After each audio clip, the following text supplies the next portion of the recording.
हिंगबघा नांदेडकर, आजचा विषय जे आहे ना थोडासा गंभीर आहे. गंभीर यासाठी कारण का धर्म, संस्कृती हे विषय आले की सद्यस्थितीला या विषयावर बोलायला खूप भीती वाटते. कारण का थोडं जरी चुकलं ना लोक तो मुद्दा उचलून धरतात. पण हिंदू संस्कृती आणि धर्माबद्दल बोलत असताना आत्ता गणेश उत्सव होतो, यानंतर नवरात्र उत्सव आहे. या सगळ्या उत्सवामध्ये माहिती आहे आपण देवाच्या मूर्तीला स्पर्धेमध्ये गणती करायला लागलोय. तुमच्या स्पर्धेसाठी किंवा आपल्या स्पर्धेसाठी आपण देवाला देव म्हणून बघणं सोडलो की काय, असा प्रश्न पडायला लागलाय.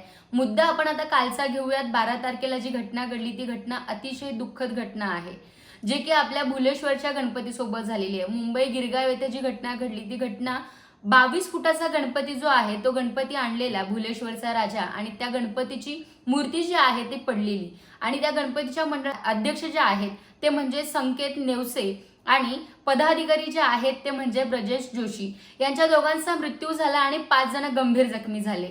आता यामध्ये देवाचा दोष नाहीये, यामध्ये काहीही वेगळं घडलं नाही किंवा यामध्ये काही अपशगुन नाहीये.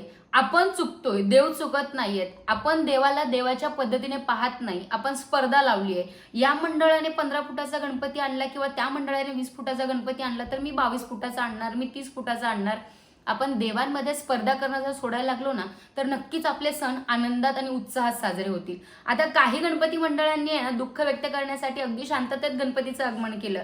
यामध्ये चांगली गोष्ट आहे की आपण दुःख व्यक्त करतोय, दुःखात सहभागी होतोय, पण आपण खरंच चुकत नाहीयेत का?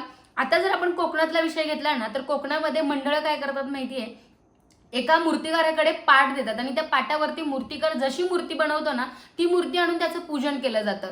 त्याच भक्तिभावाने आपण कोकणातला गणेश उत्सव अगदी सुंदर असतो असं म्हणतो, पण आपण त्याचं आचरण केलंय का हो? आपण नाही करत आचरण. आपण जाऊन सांगतो आम्हाला असं पाहिजे, आम्हाला तसं पाहिजे, पुष्पराज गणपती. अहो काय, आपल्या देवांना आपण कोणाशी गणती करतोय? आपल्या देवांची मूर्ती आपण कशी सजवतोय याबद्दल आपण कधी विचार केलाय का?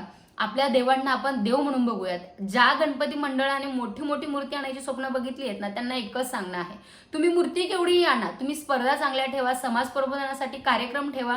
त्या कार्यक्रमाच्या माध्यमातून आपण समाजाचं काहीतरी देणं लागतो आणि आपला सण अति उत्साहात आणि आनंदात साजरा करावा यासाठी आपण काहीतरी प्रयत्न करायला हवेत. आता ही जी कालची घटना घडली या घटनेमध्ये आपण दुःख व्यक्त करू, ज्यावेळेस गणपती बसतील त्यावेळेस आपण आनंदात साजरे करू.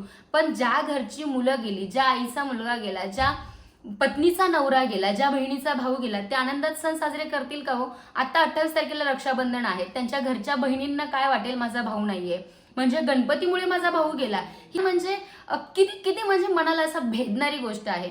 ह्या सगळ्या गोष्टींना आपण पूर्णविराम द्यायचा असेल ना तर एकच करू शकतो, आपण गणपतीच्या मूर्तींच्या उंचीमध्ये न हे करता गणपतीच्या आपण म्हणजे हिंदू धर्म संस्कृती अशी आहे, निर्जीव वस्तूमध्ये सुद्धा आपण जीव टाकून अगदी भक्तिभावाने आपण सण उत्साह साजरे करत होतो, तसेच आपण करूयात. आणि गणेश उत्सव म्हणल्यानंतर प्रत्येक आईला आणि ताईला अशी भीती वाटली नाही पाहिजे की मूर्ती आणायला गेल्यानंतर माझा मुलगा सुरक्षित येईल का किंवा विसर्जनासाठी गेल्यानंतर माझा मुलगा सुरक्षित येईल का. ह्या सर्व प्रश्नांवरती विरामचिन्ह देण्यासाठी एकच करूयात, मूर्ती कितीही असो, फक्त आपण त्या मूर्तीमधला भाव बघूयात आणि आपले सण उत्साहात आणि आनंदात साजरे करूयात. त्यासाठी दुःखामध्ये त्याला लोटायची काहीच गरज नाहीये.